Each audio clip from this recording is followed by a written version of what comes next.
Attends, tu veux pas lui faire un petit d'abord? Ouais. Vas-y, lâche-le déjà comme ça. Tiens, on va déjà mesurer la période.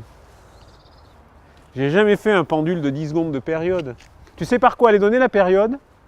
Par la longueur. Juste par la longueur du câble. Donc pour faire 10 secondes, il faut ça. C'est la même taille. Ah ouais. C'est pareil, tu as fait un pendule de Foucault.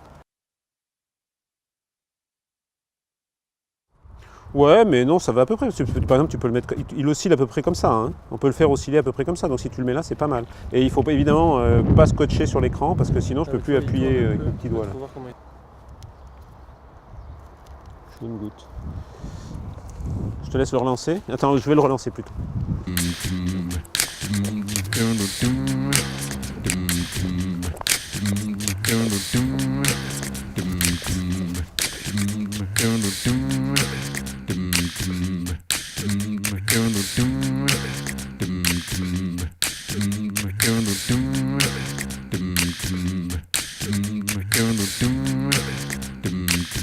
Et quand on parle du mouvement aujourd'hui, on regarde autour de nous, on met la main dans sa poche et on sort ça. Et alors les choses ont changé. Les choses ont changé massivement, comme on n'a jamais vu. Ça signifie qu'en un peu plus de 10 ans, on a mis 4 milliards pratiquement aujourd'hui de ces appareils. Pour une population de 7 milliards de personnes, mettre 4 milliards d'appareils, c'est quand même un exploit comme on ne l'a jamais vu. Et immédiatement, ce que cela signifie, et il faut ajouter à ça donc l'Internet des objets, il faut ajouter toutes les tablettes, il faut ajouter tout ce qui est en train de se développer autour des capteurs. Ça signifie que massivement, on est en train de parler de milliards, on est en train de parler d'appareils qui massivement mesurent le monde. On est en train de mesurer nous-mêmes notre environnement avec des milliards de capteurs différents et notamment des capteurs du mouvement. On est en train d'enregistrer tout le temps. Comme physicien professionnel, regardez ça, c'est pratiquement un bonheur. Ça veut dire que le monde est devenu un laboratoire pour moi et je mesure en permanence. Des milliards d'accéléromètres sont en train de mesurer le mouvement de toutes les voitures, de toutes les personnes, de mon bras, de la façon dont je me déplace, etc. quand je me déplace avec mon smartphone. Je compte mes pas tout le temps, comme tout le monde. Ça, c'était juste l'accéléromètre pour ce mouvement-là. Bien sûr,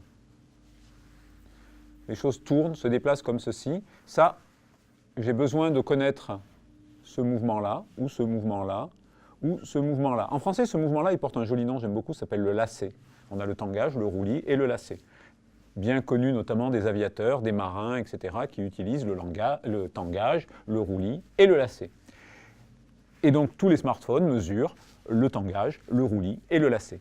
Quand on est capable de mesurer ces trois quantités-là, alors on est capable de décrire la position, l'orientation dans l'espace du smartphone. On le compare aussi évidemment à la verticale tout le temps et on mesure même le champ magnétique terrestre. Rendez-vous compte, on mesure le champ magnétique, une boussole 3D. On mesure ça tout le temps. Ça, c'est pour avoir avec l'orientation, l'accélération et la situation par rapport au champ magnétique terrestre, alors on est capable de se repérer dans l'espace par rapport à la Terre et on est capable de décrire tous les mouvements avec une sensibilité incroyable. À peu près, quand vous touchez votre smartphone, quand vous touchez quelqu'un, quand deux doigts se touchent comme ça, si vous faites ce jeu-là avec quelqu'un, quand les deux doigts se touchent, chacune des personnes est au courant qu'elles se sont touchées.